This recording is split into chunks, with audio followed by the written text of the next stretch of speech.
Welcome to Your Need to Know. I'm your host, Catherine Reed, and today we're going to be talking with two extraordinary women who have a very interesting and original program I think you're going to be fascinated to hear about. It's called Speak with an asterisk. And joining me is the executive director, Rhonda Eldridge, and Erin Villaranga, who is the program facilitator. One of them, yeah. One of them. So we were introduced, Rhonda, by Cindy Shanahan, I believe. And I was fascinated when I went to your website and heard about this interdisciplinary arts program for girls in the summertime. And then we spoke, and it's the most original thing I've ever heard. So tell me a little bit about how you came to this. Well, the way that I came to this is through my niece and her very best friend, her very best friend, Jenna Stotts, is still one of the program facilitators. There is a sister program, a historical program, that ran in Nashville for 10 years, where my niece participated and her best friend, and she met with me and said, we need to bring this to Northern Virginia. Rhonda, Aunt Rhonda, please, can we do this in Northern Virginia? And I said yes, and we put a program together here with the support of the Nashville team. And as that relationship developed, Erin joined us the very first year. We brought it here. We joined the Capitol Fringe Festival, and they had some changes in their program. And we decided that, okay, we're going to go off and be Speak, and they will stay as they are. But we are honored that they have been part of our past. What did your niece find so compelling about this program? Why is it so different from any other program? Because it was her first opportunity to author her own life.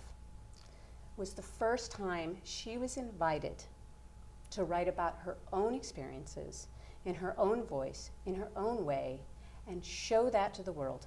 Because once you speak out yourself publicly, there's no taking that back. You're out there. And you are now authoring your own life and starting down your own path and taking it all on. That is extraordinary. And you were in 7th grade when you joined this program? Yes, I had just finished 7th grade, just 2 days before the beginning of the program, just had turned 13. And now you have just finished your first year at Wellesley. Yes, yeah, it's that's a very long big time. thing. Yeah. So talk a little bit about what drew you into the program and how you've seen it evolve and change. Yeah, well, at first I was a little bit wary of the idea. Rhonda actually started off just as my best friend's mom, and she had this idea and she brought it to my mom, and my mom was like, you have to do this, like you just have to help Rhonda. So sometimes I say I was forced into it because I really didn't like the idea of dancing in front of people or singing in front of people.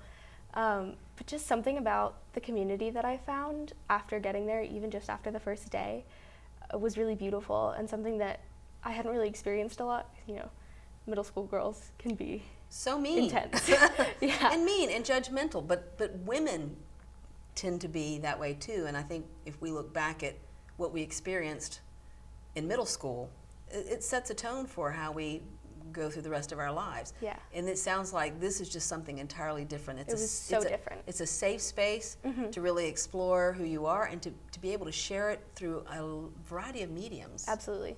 Yeah, it was, like Rhonda said, one of the first times that I felt like my voice was being listened to and I could express myself in the ways that I wanted and about the things that I wanted to, and nobody was going to judge me for it, and they actually valued my words and they valued my movement and they even valued my singing, even though I didn't think it was great.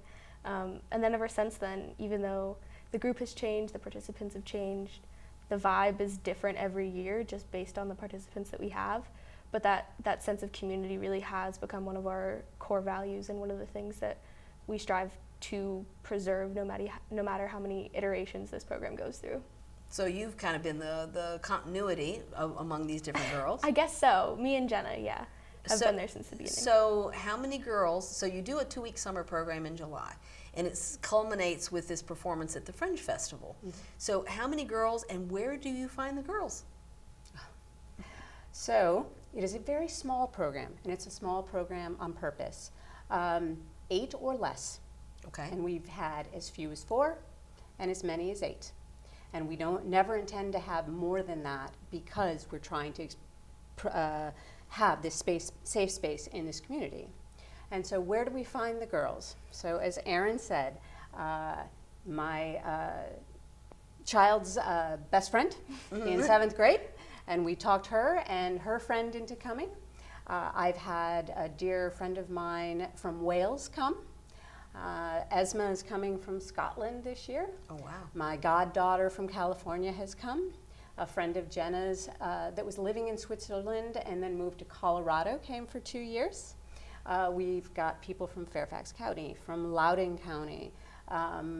We have from Maryland. Yeah. Yep, from Maryland. We've got 2 girls this year that have just immigrated from Bolivia. Wow. So, what a diverse group of young women. yes, yes. And so the ages range? Yes. Our minimum is 12, although we are a little bit flexible on that because there's such a range of maturities of 12-year-olds. True. And 18 is our top age, and usually we have a pretty good range, sometimes concentrated on the younger end, but having at least one older teenager to kind of balance out the energy, we find really helps with keeping it all together. Yeah. So how do you explain the program? I mean, to me, there's a vocabulary that doesn't quite capture what it is you're doing. So how do you explain to the parents of these young women what it is you're doing for 2 weeks? So mainly we advertise ourselves as an interdisciplinary arts program or retreat, we've also called it, because it's way more than just a summer camp Right. or a theater camp. While we do have our performances at the Capitol Fringe Festival, we've been saying that we really focus more on the process than the product. So yeah, we just kind of tell them that your child's going to write a lot, your child's going to move a lot, they're going to do some visual art, some nonviolent communication, and through all of that, really what they're going to do is find their voice and find how they want to use that.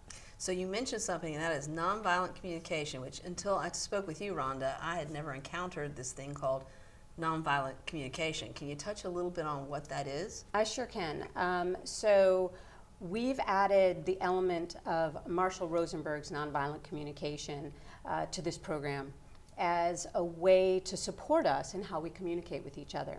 So I don't care if you have adults or little kids or intergenerational, we have to communicate with each other. And we all have needs, and we all have what we're coming into the day as with what we're feeling. So nonviolent communication is simply a structure of being able to work with you and share with you, what am I needing, and have you tell me what you're needing, so we have a chance of coming up with some strategies that'll potentially meet both our needs. And it is absolutely essential and perfect for this program, because as we go through this process of choosing how we're going to respond to prompts, how we're going to prepare for this Capitol Fringe Festival, there's a whole set of different needs.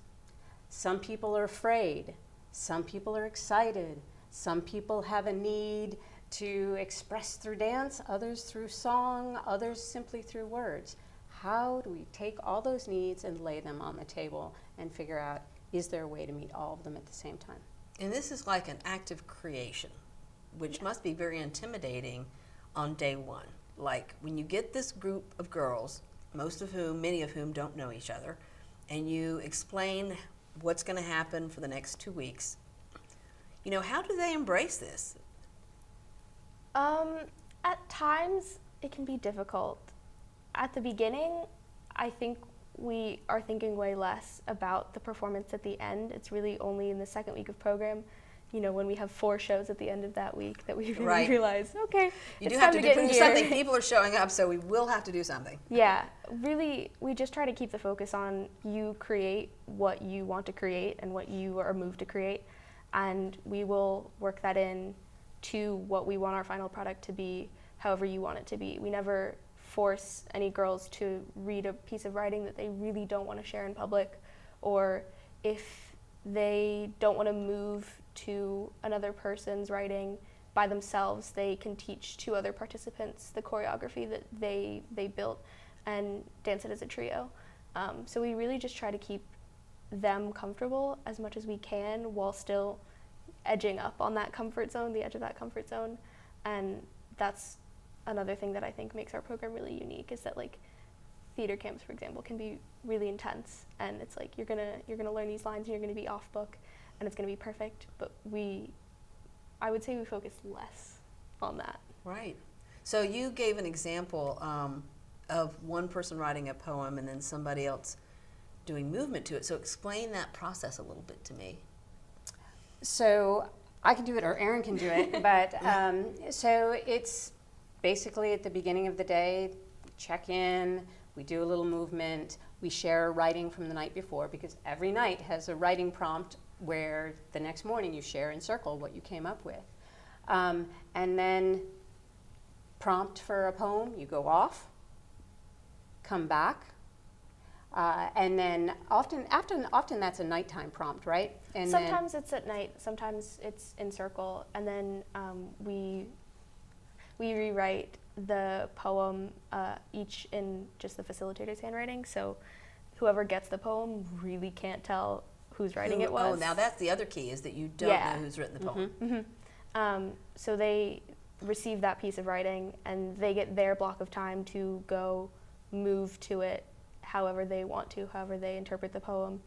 And then we all come back together as a group and share what was created at the same time. Sometimes we assign readers of the poem who aren't the person who actually wrote the poem, just for showing the movement. But if we have any of those pieces in the show, we do always make sure that the writer is the one reading their own piece, and then the mover will be moving to it at the same time, which we always find really powerful. Yeah, I can imagine that it would be. I mean, all of this too is because it's personal. In other words, you're not performing someone else's thoughts or words or movements. You're basically creating the whole thing out of whole cloth. Absolutely, and it's the power also in being together in the sharing. One of the most powerful sharing that I ever experienced was, the prompt was write a letter to one of your parents. And one girl wrote a letter to her father, whom had been a big part of her life, and he was wonderful, all these wonderful things about him.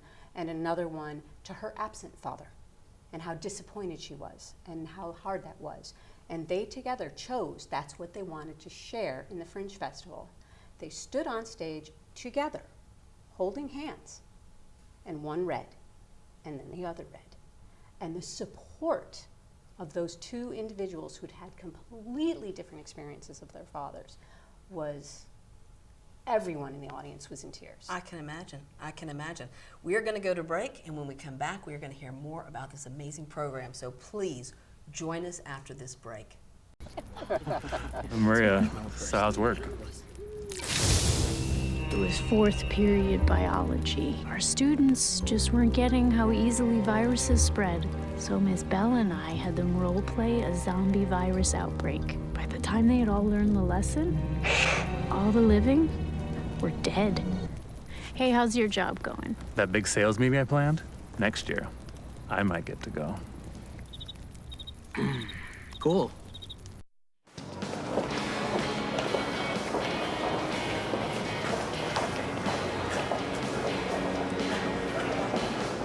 Come on, man. Just do it quick. No one's watching.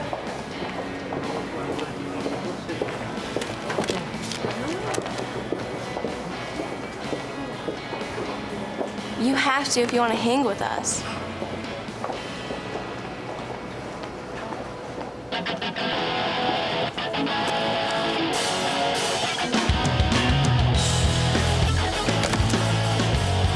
The other one too.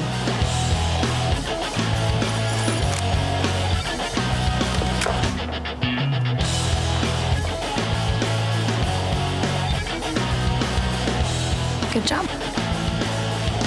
Do the right thing. Pass it on.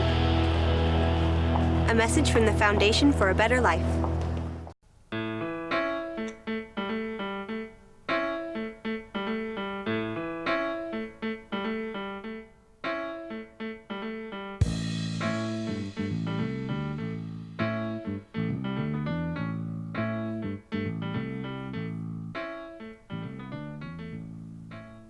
Welcome back to Your Need to Know. We are talking with two amazing women about their summer program called Speak. Joining me is Rhonda Eldridge and Erin Villaronga. Thank you both so much for being here and describing this really unique program.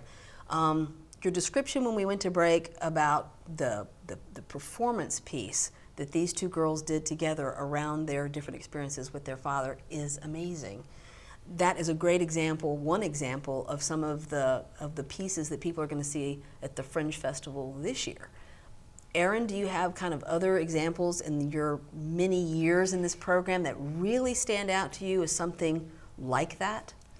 Yeah, I think the most powerful pieces are usually the ones that people are afraid to share, not just the participant personally, but about things that anybody would be afraid to share in front of a crowd of people that they've never met before. So quite a few years ago, actually, I wrote a piece about what jealousy looks like in my mind, and opening file cabinets and pawing through and trying to identify where all of these feelings are coming from, and it all really boils down to, this is really how I'm feeling, and I'm not proud of it, but this is kind of my real experience. And I think that is really the one thing that we want anybody who comes to these shows to take home, is that teenage girls, they're always so often painted as over emotional or unreasonable, and their feelings aren't valid and they don't have any value, when really that's not true, because everybody feels what they feel, and it doesn't matter if it seems rational to you, they still have the right to express themselves and for you to listen, for them to feel heard. And that's also a core facet of NBC as well. So we just want to give that opportunity to any of our participants and for the audience to see that, no, we should really actually be paying attention. And that to me, you've just defined what it means to empower someone else. And empowerment gets used in so many different ways, and it's almost gotten to be cliche to say that you want to empower somebody, but that to me is what you just described, is giving girls, the opportunity to explore their feelings, share them, and to be validated that no matter how you're feeling, that feeling is still valid, and no one can tell you that it's not valid. So I love the fact that this is about the process and not the product, but nevertheless, after all the years of doing these shows, the actual performances themselves must be quite remarkable. I'm assuming, since the Capitol Fringe Festival keeps asking you to come back.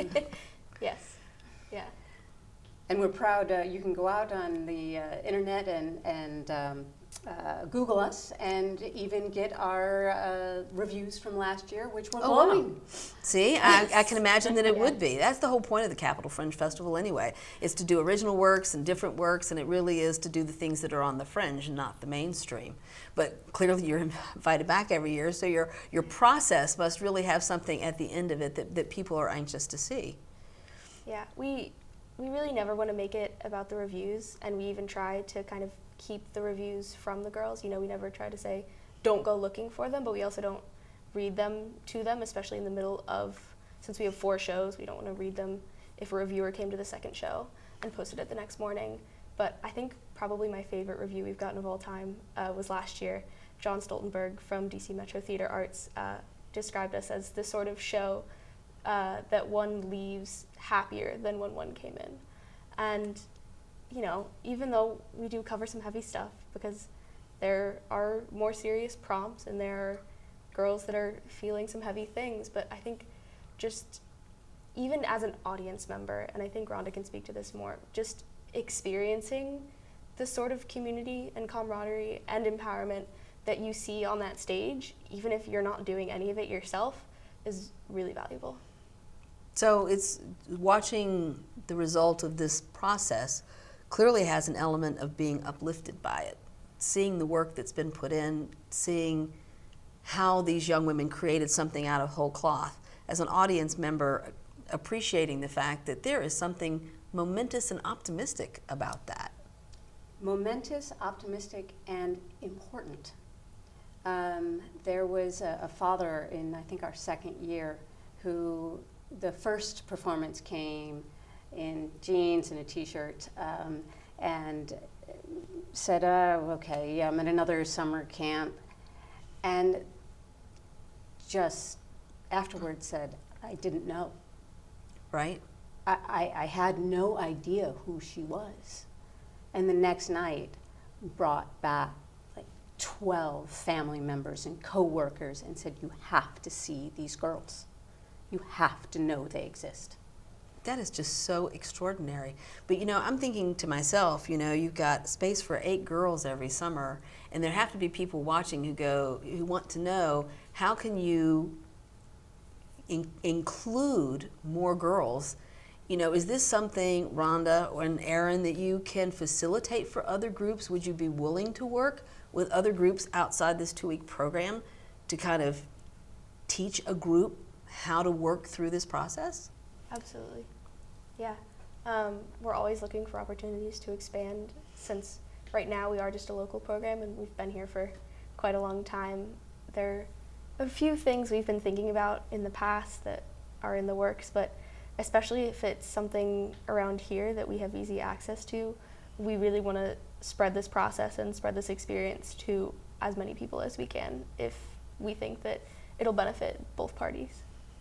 Well, clearly adults would benefit from this, but there are programs specific to girls, you know, because this is teaching young girls lifelong skills that they need as they move forward and try to grapple with some very difficult issues. So if people wanted to reach out, you're at Wellesley part of the time anyway, right? You're a student during the school year, but Rhonda, you're easily found. I am easily found.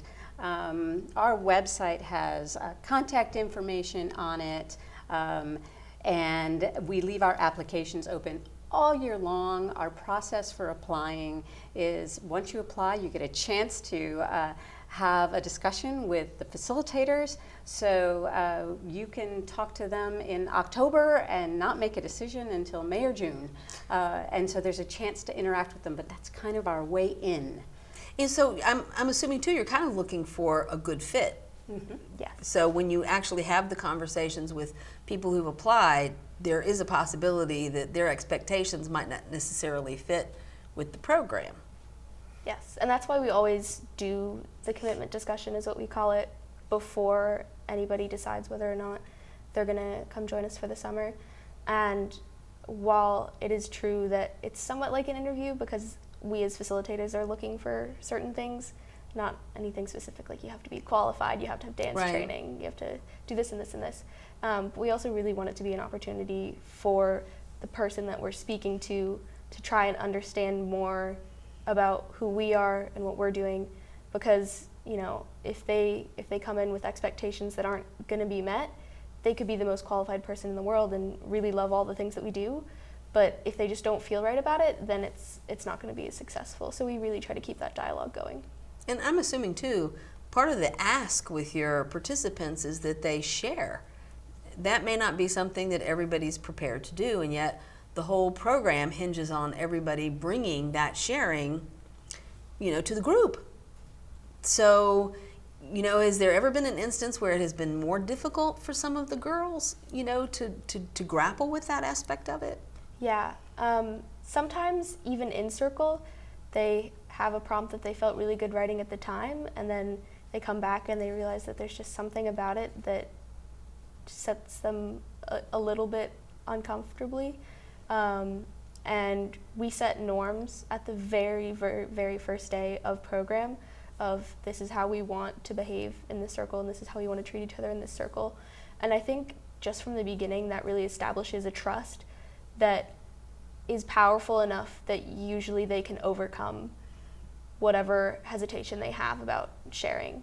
Then there's also, it comes to, I'm fine with sharing this with these 5 other girls that I've known and I've been getting to know, and I'm comfortable with them, but I don't know if I can read this to an audience of 50 in, you know, a place that I don't live, and I've never seen half of these people or 40 of these people before.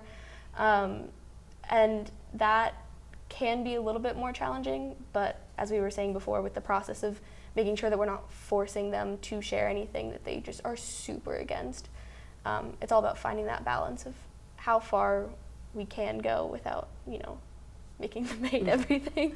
So the first week is process. You know, the second week, I guess you're culling some of the things that have been created to decide what's going to go in the final show.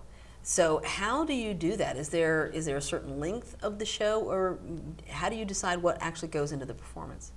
So our final performance length is usually 45 to 60 minutes. Sometimes that ends up being a lot more content than we predicted, and sometimes that's actually less. But usually the process is they pick 3 to 4 pieces that they've written throughout the first week that they liked and they would be willing to share. Sometimes, very rarely, we get one prompt that everybody feels like they wanted to share. Sometimes that turns into a really powerful group piece where they all read their own response at the same time, or we kind of cut them together in a different way, with their permission, of course, because we're using their words, and everything it really comes down to them. Yeah, it's just, like I said, making sure that they are picking exactly what they want to be heard. And that's a part of using your voice too, is deciding maybe not right here, maybe not right now. I know that I have this voice, but I don't know if this is the right place for me, and that's totally fine too. So there's 3 opportunities for people to see this year's performance at the Cabot, all in July. Those dates are on your website, which is speak4.org. And so the location, and I have their location written down, which is St. Augustine's Episcopal Church on Water Street in Southwest Washington. So people should go and look for the dates and get tickets. The tickets are very affordable, I might add, and really look for the opportunity to see the culmination of this amazing process and these remarkable girls. I mean, if they're all like Erin, I'm super impressed already. So I just want to say thank you so much, Erin. Thank you so much, Rhonda. I really appreciate both of you sharing this. I'm very excited. For those of you at home, you have the opportunity to see this program speak in its performance stage at the Capitol Fringe Festival in July. Please check for those dates, and this is what you need to know.